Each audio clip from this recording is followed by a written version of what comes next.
What is going on, YouTube? So I figured I'd share my next project with you guys, and here it is. This is my 1970 454 SS Chevelle. This is a real SS car, but it was not a factory 454 car. It was actually a 402 or a 396 SS that the previous owner had swapped an LS6 454 in it. So this is an LS6 454 that's in it right now. And this car had sat in the feller's garage for a couple years, so it needs a lot of work. But the odometer reads 63,000 miles on it. It's a TH400 transmission. It was a factory air car. I have the original compressor and all the hoses and everything in the trunk, but I'm not going to go back with factory air on this car. But here is the interior since we're in here. Headliner's good. This car is pretty much flawless. You know, for what I gave for the car, I really couldn't pass it up. But as you can see right now, as I said, the car has been sitting for a while, so I'm gonna have to go through all these brakes. As you can see, that wheel cylinder right there was actually leaking. The drum brakes, they are not fun, so we're working on this side right now. Still lack a couple more springs and some retaining plates for the e-brake down here, but other than that, that side, well, just that one wheel will be done. I actually have to go and pick up the front ones for this car Tuesday. Yeah, and it has front drum brakes too. God, those suck. I have all well, he had all the SS Chevelle rally wheels powder coated and sandblasted and everything, so they look really good. I have a matching fifth spare in the back, which I'm going to need new tires because these right here are from 2001. That's how long this thing has sat in that dude's garage. So when I bought it, I had to replace all the hoses, the drive belts, had to buy a new carb, drain all the old gas out because the old one overloaded and gas just shot everywhere. That car surprisingly started up and ran. I had to put new plugs in it. I had to order new plug wires. I'm sure they're Mallory 8mm. I'm sure they're okay, but I'm just going to go new with everything. Changed the oil in it. I'm running a Rotella in it right now just because it has the most zinc that I could find in Walmart. They didn't have a Valvoline, I think it's VR1 or whatever, or a Lucas classic car oil that has a lot of zinc in it. But of course I added some zinc additive to it too, just to kind of help. This engine has had some work done to it. I think he said it has a solid lift cam in it. It does have a bit of a chop to it, but I just didn't know if that was like initially just the way all 454s were. But I cannot tell you how good this thing runs because when we drove it home, it barely had brakes. The vacuum line to my shoot, I can't remember what it's called, but some kind of modulator on the transmission. It sits on top of the transmission. I'll think of it later, but in the video, of course, you can't think of anything. But the vacuum line of that was dry rotted. But here's the front of it. As you can see, it's pretty immaculate all the way around. And I'll give you a little walk around of it here. Let me back off. It's in the carport, which sucks because I can't really show you guys the full details, but you know, of course I'm going to update as we go along with the build. Hopefully by this week or next week I'll have it running, because I mean it doesn't lack much, just the brakes, and have to drain the old gas out because it was stale, and I'm sure that gas is nasty. And for some reason, I know you probably can't tell in the video, but this thing has like an anti-soften device down in there. Yeah, you can't tell. So we can't just soften the old gas out. We might have to drop the tank. I don't know. But I'm going to pause the video, and actually no I can't because I have this light hanging up on it. Dang, I was wanting to shut the hood and show you guys.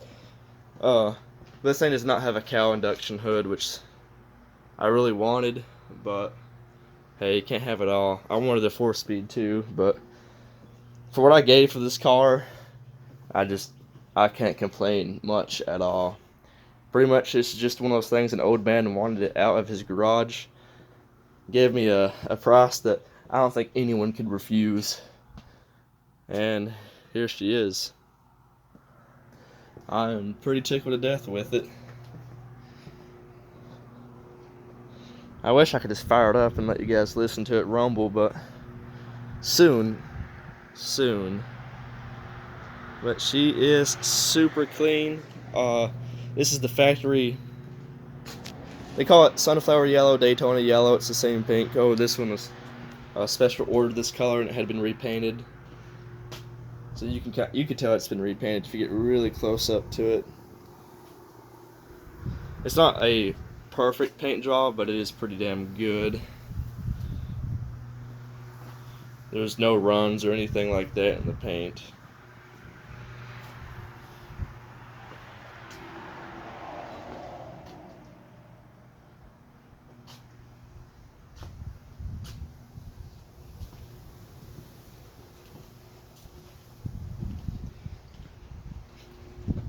In real life, the yellow actually kind of looks like, I can tell in the video, it keeps going pale and it keeps going real bright. Let me try to get some good lighting. That's about the color it looks like in real life. I noticed like when you walk over here, my camera kind of changes focus and it looks pale. It doesn't look like that in real life. But when I start getting light actually hitting the paint, it makes it look more of a bright, like an actual sunflower yellow. Once I have this car out in the sun, like actually taking pictures of it and better videos, you'll see what color it is. It's just one of those weird paints. Oh, and I had up a new battery in it too.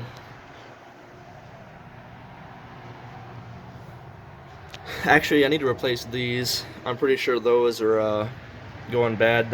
These hoses had the same dress-up kit like that on them, which I didn't feel like going back with the dress kit on the new ones because I really don't like that. I mean, it looks okay, but I think it's kind of tacky. But those still need to be replaced. They're not leaking, but just for, peace of mind, I just want everything gone through with this car before I drive it. I don't want any leaks down the road or anything like that. Yeah, and ignore that. I'm going to clean that up and put an actual gasket on it, or an O-ring is what it is. I just done that so we can get it kind of fired up and tune in this carb and make sure all of our spark plug gaps are right. I'm pretty sure that is that's a Unilot distributor.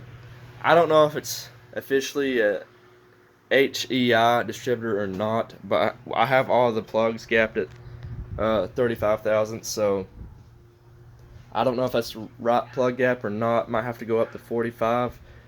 Not really sure on that, but like I said, this thing, it was leaking antifreeze, put all the new hoses on it, got that slop on there to kind of keep it from leaking, just to get it running, get it dialed in.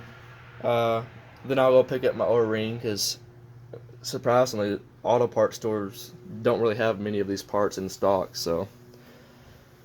But, yeah, and I need to take this freaking valve cover off and flop it around, because it's backwards, because the oil cap is way back there. There's just some weird things I'm going to have to fix on it. Oh, but another cool thing. This was an Atlanta, Georgia built car. So my build sheet's actually glued to that door card right there. Most Atlanta cars are like that. But I have this right here, which is pretty neat. He's got the owner's responsibilities warranty pamphlet here. That's his old registration. This right here is really neat. Let me see if I can. It's got the original Protecto-Plate. But this is the. Good lord. I don't want to be too rough with it because it's starting to rip apart. But. Yeah. That's pretty neat. So the old vehicle warranty. and custom features for your 1970. Pretty sure they put that with like all Malibus, Impalas, Chevelles, all that stuff back in the 70s. But, and I also have the original owner's manual.